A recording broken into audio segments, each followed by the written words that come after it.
आत्मा अजर अमर है। यदि जीवन में शंकाएं चल के आ गई, संशय चल करके आ गए, तो चौथे अध्याय का 40 नंबर का श्लोक है, संशया आत्मानं विनश्यति।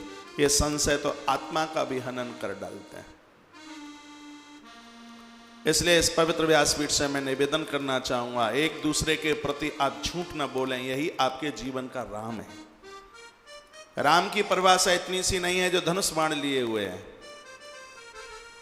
राम धनुष बाण लिए हैं तो इसलिए लिए हैं कि आप अपने ग्रस्त जीवन में दुर्गुणों को खत्म कीजिए, दुर्गुणों को मारिए। गृहस्थ तुम्हारा तभी ठीक चलेगा। भगवान प्रभु श्री राम जी ने खरदूषण को मारा, ये राग और द्वेष है। भगवान प्रभु श्री राम जी ने कुंभकर्ण को मारा, कुंभकर्ण अहंकार है। भगवान प्रभु श्री राम जी ने रावण को मारा, रावण मोह का प्रतीक है। बढ़िया जीवन जीने के लिए राग द्वेष को समाप्त कीजिए, बढ़िया जीवन जीने के लिए अहंकार को समाप्त कीजिए, और बढ़िया जिंदगी जीने के लिए मोह को समाप्त कीजिए। शांति रूपी सीता चिरस्थायी आपके पास तभी रह पाएगी। परिवार में एक दूसरे के प्रति असत्य मत बोलिए, झूठ मत बोलिए, एक दूसरे के हृदय को जीत करके रहिए। वो कैसी पत्नी है जो पति को झूठ बोले? वो पति कैसा है जो पत्नी के साथ ऐसा जीवन करे कि उसको तुम्हारे ऊपर संशय करने पड़े? वो कभी भी शुभ नहीं हो सकता, कभी भी ठीक नहीं हो सकता। गृहस्थ का लक्ष्मण है, त्याग की भावना होनी चाहिए, एक देने की भावना होनी चाहिए। यह गृहस्थ ना होता तो सन्यासी नहीं होता, यह गृहस्थ ना होता तो ब्रह्मचारी नहीं होता, यह गृहस्थ नहीं होता तो वानप्रस्थी नहीं होता। क्योंकि दोपहर के समय पर गृहस्थ की देहली पर ये सब भिक्षा मांगने के लिए जाते हैं। संपूर्ण आश्रमों की रीढ़ की हड्डी है तो गृहस्थ है। लक्ष्मण क्या है? एक गृहस्थ के जीवन में एक देने की भावना ही तो लक्षण है। बहन भांजियां आती हैं, आपकी ननद आती है, खाली हाथ से ना जाए, उसको कुछ दीजिए। जीवन का वो समय कभी भी ना आए आपकी जिंदगी में जब आपके घर से बहू अपने पियर के लिए खाली हाथ से जाए और आपकी बेटी ससुराल के लिए खाली हाथ से जाए। नहीं, कभी भी नहीं। एक महीने में 50 बार आती है तो उसके हाथ के ऊपर 50 बार रखिए। आपने कितना दिया ये बात नहीं है, ये आदर है, ये मान है, सम्मान है। ये गृहस्थ सूत्र की एक बहुत बड़ी ताकत है। यही तो लक्ष्मण है।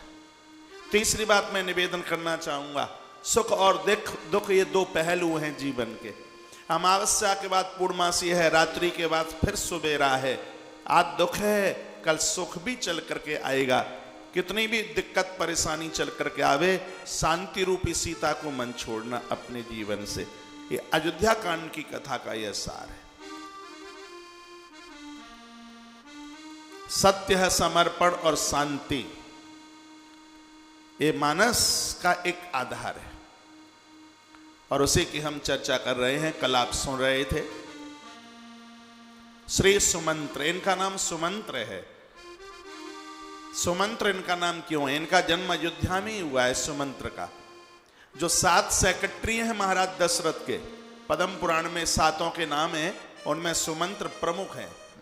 इनका नाम सुमंत्र इसलिए है, जिस समय इनका जन्म हुआ था उस समय आकाश में वेद भगवान प्रकट होकर मंत्र की बौछार कर रहे थे। भगवान वेद भगवान मंत्र पढ़ रहे थे, सुंदर मंत्र पढ़े जा रहे थे। सुष्टुम मंत्र सुमंत्र, जिसके जन्म पर सुंदर से मंत्र वेद ने साक्षात प्रकट होकर के पढ़े हों, महाराज दशरथ के उस सचिव का नाम इसलिए सुमंत्र है। जिसने हमेशा धर्म युक्त बात कही है वो सुमंत्र है। सुमंत भगवान के पास में थे जब प्रभु ने अपने केसों को एक जटा का रूप दिया। सुमंत छींक पड़े, सुमंत रो पड़े, आंखों में आंसुओं की धार बह रही। गोस्वामी जी से भी नहीं रहा गया। उन्होंने सिर्फ सुमंत को ही रोते नहीं देखा, सुमंत के रथ में जो घोड़े जुते हुए थे उनकी आंख में भी आंसुओं की धार चल रही थी।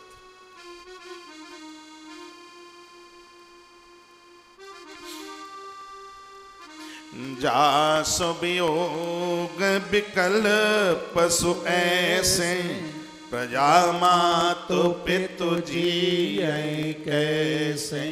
जासु वियोग विकल पशु ऐसे, प्रजा मातु पितु जियै कैसे।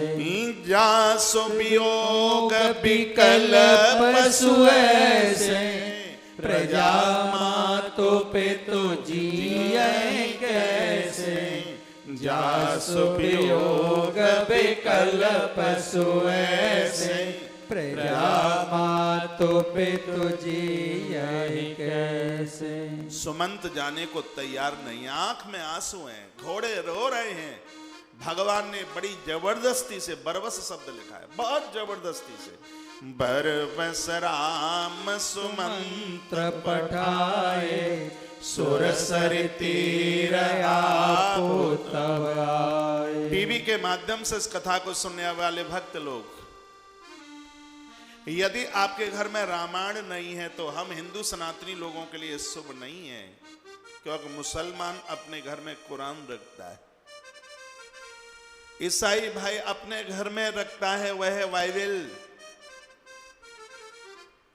तो हमारे और आपके घर में रामायण जैसा पवित्र ग्रंथ, श्रीमद् भगवत गीता जैसा पवित्र ग्रंथ क्यों ना हो।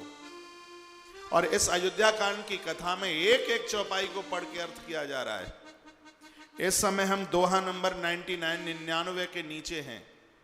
आप रामचरितमानस का अयोध्या कांड निकालिए और दोहा नंबर 99 के नीचे की उन अद्भुत चौपाइयों को देखिए, जहां गोस्वामी जी ने आनंद कर दिया। भाषा देखिए कितनी सरल है। बरबस राम सुमंत्र पठाए, सुर सर तीर आपो तब आए। बरबस राम सुमंत्र पठाए, सुर सर तीर आपो तब आए। बरबस राम सुमंत्र पठाए, सुर सर तीर आपो तब आए। बरबस राम सुमंत्र पठाए, सुर सर तीर आपो तब आए।